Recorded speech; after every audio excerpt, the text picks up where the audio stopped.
Welcome back, friends, on English Zone channel. And here we have the mock test 10 related to literary terms and literary moments, जिसमें हम most important questions आपके इन दोनों topic से discuss करेंगे आज के इस सेशन में। तो चलिए हम सेशन को स्टार्ट करते हैं अपना, और आप सभी एंड तक जुड़े रहिएगा इस चैनल पे इस क्लास के साथ में।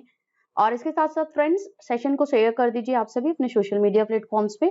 तो अभी तक के जितने क्वेश्चंस हमने डिस्कस करे हैं वो 255 तक के क्वेश्चन डिस्कस करे हैं अपने मॉक टेस्ट 9 तक। मॉक टेस्ट 10 में हम स्टार्ट करेंगे 256 क्वेश्चन से। A fictional prose tale of no specified length but too short to be published as a volume is called drama, novels, novellas या शॉर्ट स्टोरी। एक फिक्शनल प्रोज की story होती है, tell होता है, जिसमें एक स्पेसिफाइड कोई लेंथ नहीं होती है और ये बहुत इतनी शॉर्ट होती है कि इसको पब्लिश नहीं किया जा सकता वॉल्यूम के फॉर्म में। जैसे वॉल्यूम 1, वॉल्यूम 2 में नॉवेल्स जो होती हैं वो पब्लिश होती है। तो आपको बताना है कि वो कौन सा फॉर्म होता है, वो कौन सा फिक्शनल प्रोज है। And option D is called the answer of the question number 256. 257 we have the question: a poetic form in which a person is speaking to himself or to an imaginary listener dramatically to reveal specific intention of his actions. आपको बताना है यहाँ पे, देखिए poetic form का mention करा गया है, तो वो कौन सा ऐसा पोइटिक फॉर्म होता है, मींस पोइट्री रिलेटेड को कौन सा वो ऐसा फॉर्म है जो कि एक पर्सन अपने आप से बात करता है या किसी इमेजिनरी लिसनर से बात करता है और उस पे अपने इंटेंशंस के बारे में वो ड्रामेटिकली उस चीज को, स्पेसिफिक इंटेंशंस जो एक्शंस उसके होने वाले हैं उसके बारे में वो रिवील करता है, अपने आप से बात करते हुए या किसी फिक्शनल कैरेक्टर से बात करते हुए, इमेजिनरी कैरेक्टर से बात करते हुए। तो ऐसी पोइटिक फॉर्म को क्या बोलते हैं? नैरेटिव पोइट्री बोलते हैं, फ्री वर्ड्स, ड्रामेटिक मोनोलॉग या performance poetic. Option C is the correct answer, that is called dramatic monologue. Option C हमारा जो है वो करेक्ट आंसर है।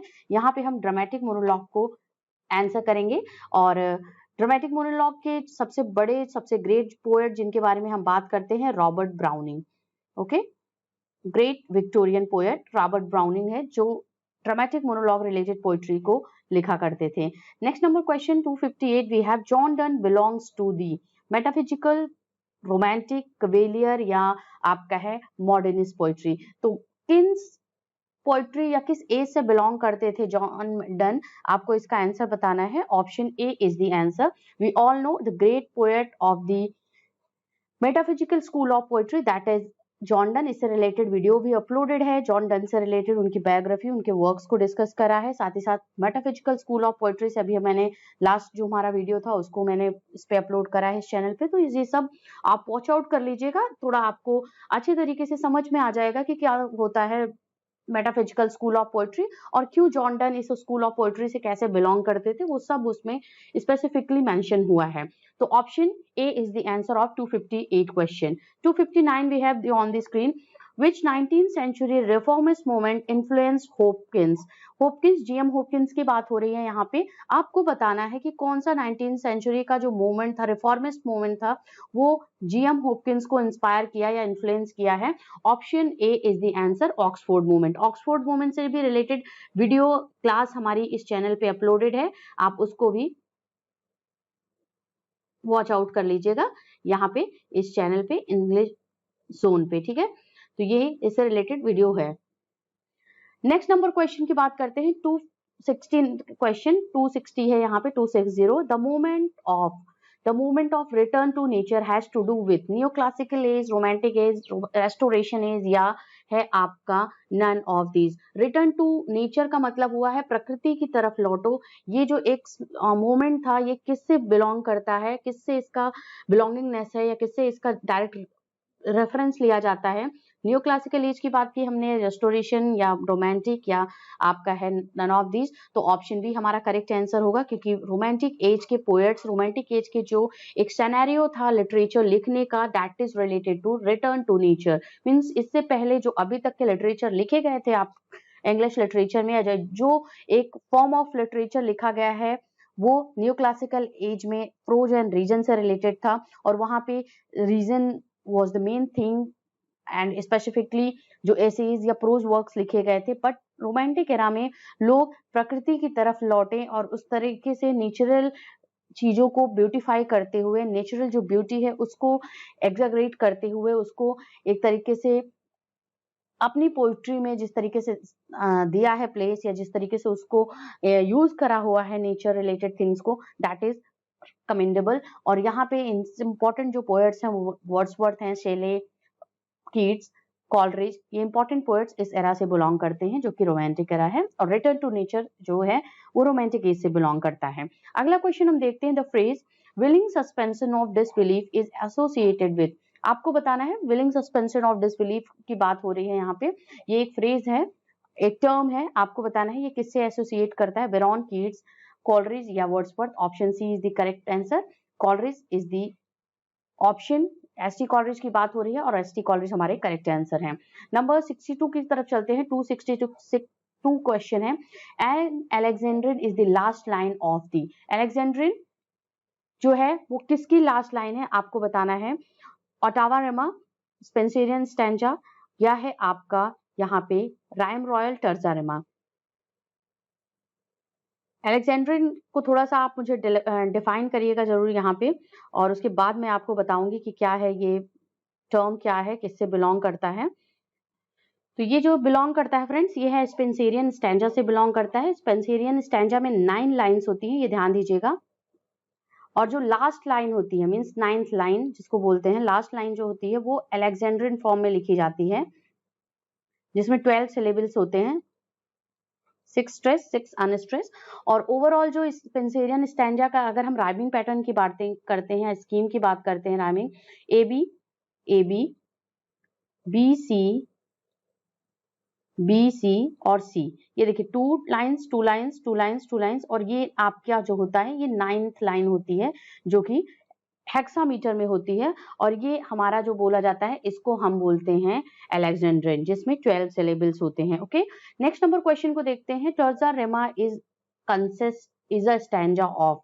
टर्जा रेमा की बात हो रही है कि आपको बताना है टर्जा रेमा में कितनी लाइन्स होती हैं, कितनी लाइन्स का एक स्टैंजा होता है। इसका आंसर देना है 4 लाइन्स, 5 लाइन्स, 3 लाइन्स या 2 लाइन्स का। और टर्जा रेमा की अगर हम बात करते हैं तो जो इसका जो स्कीम होता है, ये लाइनिंग जो होती है वो हमारी 3 लाइन्स की होती है। ऑप्शन सी हमारा करेक्ट आंसर होगा।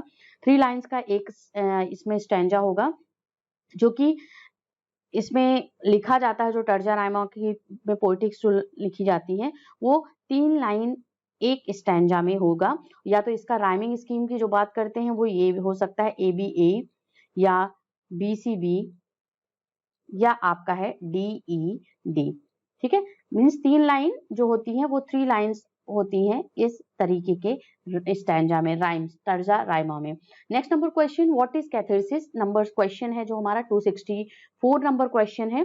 आपको बताना है कि कैथारसिस क्या होता है। It is related to tragedy, it is related to comedy, is it related to sonneteer, या आपका है it is related to farce. तो किससे रिलेट करता है, किससे बिलोंग करता है, आपको आंसर देना है इसका। नंबर 1, 2, 3 में से कैथारसिस की अगर हम बात करते हैं तो ये हमारा है option A. Option A is the correct answer. ये ट्रेजेडी से बिलोंग करता है। एरिस्टोटल ने ये टर्म दिया है, एरिस्टोटल का टर्म है। और अगर हम कैथारसिस को डिफाइन करते हैं, ये हमारा जो होता है ये आपका है related to proper purgation of the pity and fear, feeling से रिलेट करता है ये हमारा जो कैथारसिस जो टर्म है। इंग्लिश लिटरेचर में प्यूरिफिकेशन ऑफ इमोशंस इसको हम बोलते हैं। एक्सट्रीम इमोशंस का जो प्यूरिफिकेशन होता है वो उसको हम कैथारसिस बोलते हैं। Option A is the correct answer. 265 को देखते हैं, व्हाट इज कोरस। कोरस क्या होता है, आपको इसका आंसर बताना है। और ये स्पेशली जो होता है ये ड्रामा से रिलेट करता है, ड्रामा से रिलेट करता है coarse. Is it a brand of writing inks? Is a group of singers of drama in drama? Is a group of beautiful actresses या group of DJ dancers? तो option B is the correct answer. मैंने already आपको hint दे दिया था, एक clue दे दिया था कि ये ड्रामा से रिलेट करता है। तो कोरस जो होता है वो ग्रुप ऑफ सिंगर्स का होता है जो कि ड्रामा से बिलोंग करते हैं, प्ले से बिलोंग करते हैं। कोरस जो होता है एक तरीके का आपको ड्रामा में वो गीत के माध्यम से स्टोरी को बताता है, या जो ऐसी इंटेंस जो सिचुएशन होती है या जो इंसिडेंट होता है उस चीज को, उसका क्या रिजल्ट निकलता है उस चीज को कोरस अपने सॉन्ग के ग्रुप ऑफ सिंगर्स जो होता है उनके सॉन्ग के थ्रू वो चीजें बताई जाती हैं ड्रामा में। नेक्स्ट नंबर क्वेश्चन को देखेंगे। 266 क्वेश्चन है, short pithy instructive saying is called. A short pithy instructive जो सेइंग्स होती हैं उसको हम क्या बोलते हैं? एज एफोरिज्म, प्रोवर्ब्स या none of these. Option B is the answer. Aphorism या एफोरिस्टिक स्टाइल को बोला जाता है जो शॉर्ट पिथी इंस्ट्रक्टिव किसी तरीके से निर्देशात्मक जो सेइंग्स होती हैं उसको हम बोलते हैं इसी से।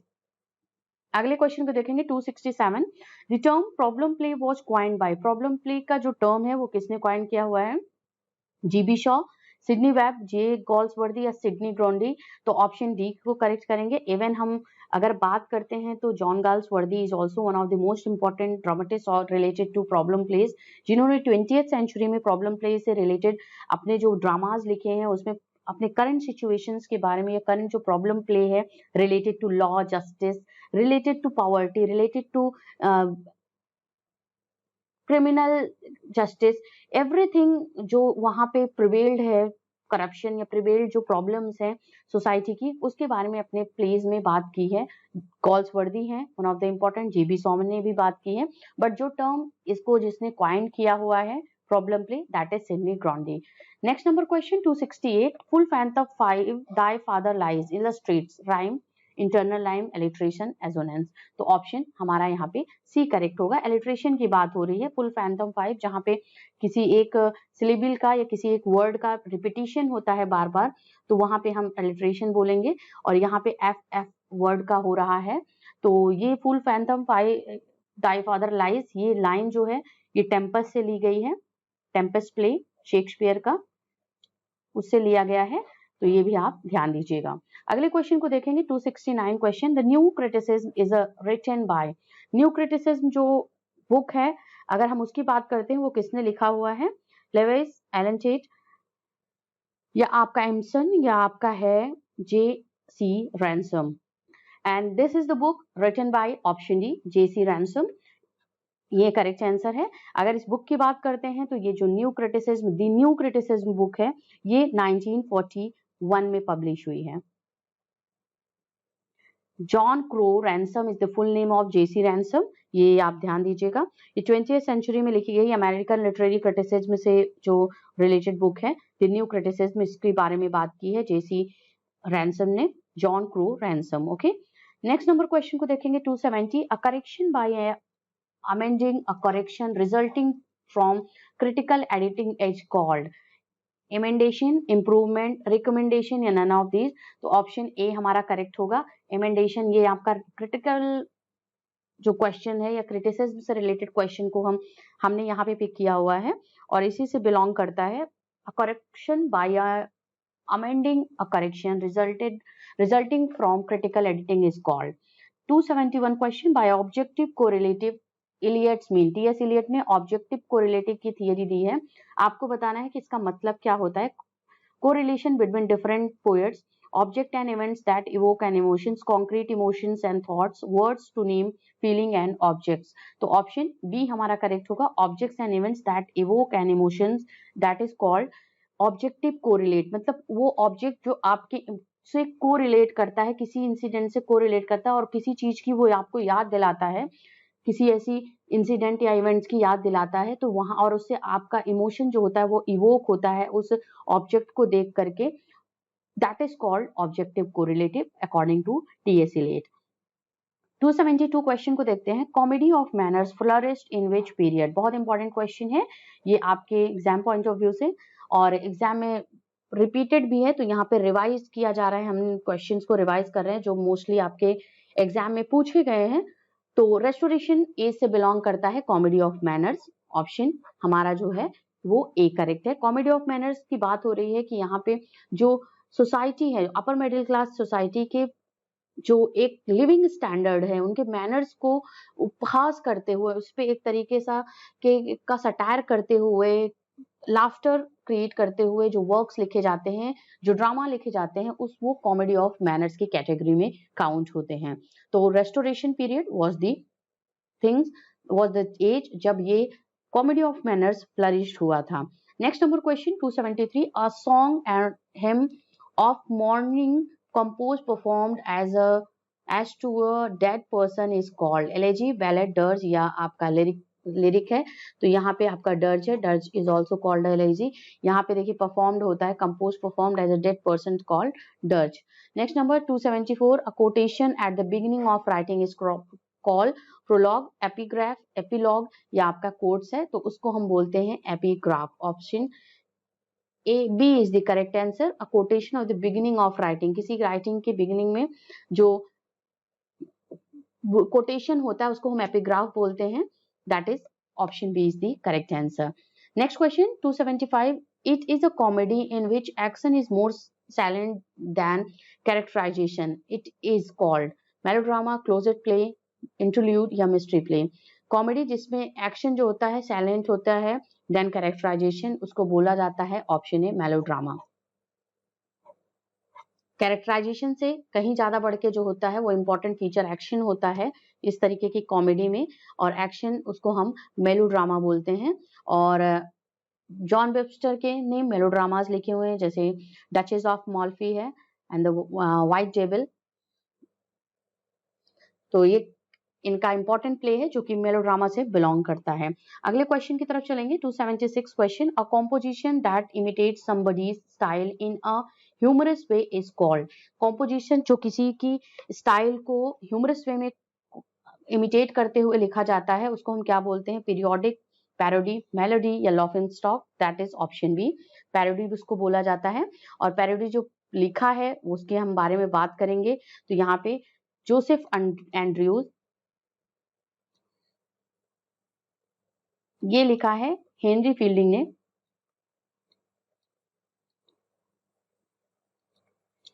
किसकी पैरोडी है ये? पामेला की, ठीक है,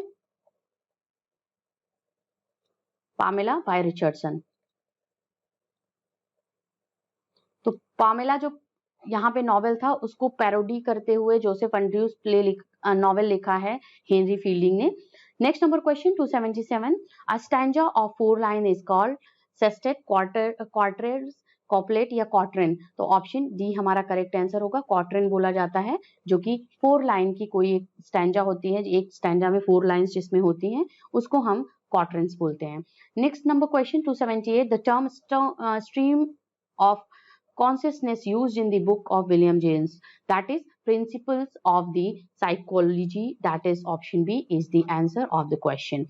279, comic relief implies, comic relief क्या होता है उसके बारे में हम बात करेंगे। ऑप्शन हमारा सी करेक्ट है, a short humorous episode interrupting a tragedy, that is called comic relief। किसी ट्रेजेडी मीन्स किसी एक सीरियस प्ले में जब एक तरीके का ह्यूमरस एपिसोड इंक्लूड किया जाता है between the acts, between the scene, तो उसको उस जो एक सीक्वेंस होता है, जो एक फ्लो होता है ट्रेजेडी का या सीरियसनेस का, उसको तोड़ने के लिए, ब्रेक करने के लिए उसको हम कॉमिक रिलीफ बोलते हैं।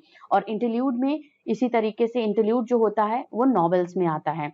Next number question, miracle plays dealt with, option हमारा सी करेक्ट होगा, the lives and of saints and martyrs. जो सेंट्स और शहीद होते हैं उनके लाइफ से रिलेटेड, उनकी जो एक जो जीवन उनका होता है उस पे जो प्लेज लिखे जाते हैं वो मिरेकल प्लेज बिलोंग होते हैं। 281 क्वेश्चन है, a word having 1 syllable is known as, तो उसको हम क्या बोलेंगे? मोनोसिलेबल। ऑप्शन बी हमारा जो होगा वो हमारा करेक्ट आंसर होगा। 282 क्वेश्चन है, a stanza of 8 lines in iambic pentameter is known as, ottava rima, terza rima, rhyme royal या आपका है नन ऑफ दीज। एक स्टैंजा जिसमें 8 लाइन्स होती हैं और वो iambic पेंटामीटर के फॉर्म में लिखी जाती हैं उसको हम बोलते हैं Ottawa Raima. Option A is the correct answer. 283 question है, 6 iambic feet of 12 syllables iambic lines is known as, चौसरियन, अभी हमने इस क्वेश्चन के बारे में बात किया था। चौसरियन स्टैंजा बोलते हैं, अलेक्जेंड्रियन बोलते हैं, स्पेंसेरियन स्टैंजा बोलते हैं या हमारा शेक्सपियरियन स्टैंजा। तो ऑप्शन बी हमारा करेक्ट होगा। देखिए स्पेंसेरियन स्टैंजा भी बोल दिया गया है यहाँ ऑप्शन में, बट बिल्कुल कंफ्यूज नहीं होना है क्योंकि 6 iambic feet और 12 सिलेबल की बात हो रही है, iambic लाइन की बात हो रही है। एक लाइन में 6 iambic feet और उसके साथ साथ मतलब 6 iambic feet या 12 सिलेबल्स होते हैं, उसको किस नेम से जाना जाता है? वो अलेक्जेंड्रियन के नेम से जाना जाता है। चौसरियन स्टैंजा में 7 लाइन्स होती हैं, शेक्सपियरियन स्टैंजा में आप जानते हो उसमें 14 लाइन्स में लिखी जाती हैं। इसके साथ ही साथ यहाँ पे स्पेंसेरियन स्टैंजा की बात की तो उसमें 9 लाइन्स होते हैं पूरे। नेक्स्ट नंबर क्वेश्चन को देखेंगे 284, who invented the term pathetic fallacy. और ऑप्शन हमारा जो है डी करेक्ट आंसर है। Ruskin is the correct, John Ruskin is the correct answer, option D. 285, a line of a verse having one foot only is known as, that is called monometer. Option one foot जिसमें होता है, one syllable की बात हमने की थी तो उसमें हमने मोनोसिलेबल उसको बोलते हैं, बट यहाँ पे वन फूट की बात हो रही है वर्स लाइन में, किसी लाइन में, तो उसको हम मोनोमीटर बोलेंगे। 286 को देखते हैं। A line of words that have 5 feet is manometer, pentameter, hexameter या नन ऑफ दिस। और आप सभी जानते हो एक लाइन में, एक वर्ड्स लाइन में जब 5 फीट होते हैं मीन्स 10 सिलेबल्स होता है। 5 फीट कहीं लिखा जा सकता है या और 10 सिलेबल्स, ठीक है, तो वो क्या होगा, वो हमारा पेंटामीटर होगा। Option B is the answer of the question.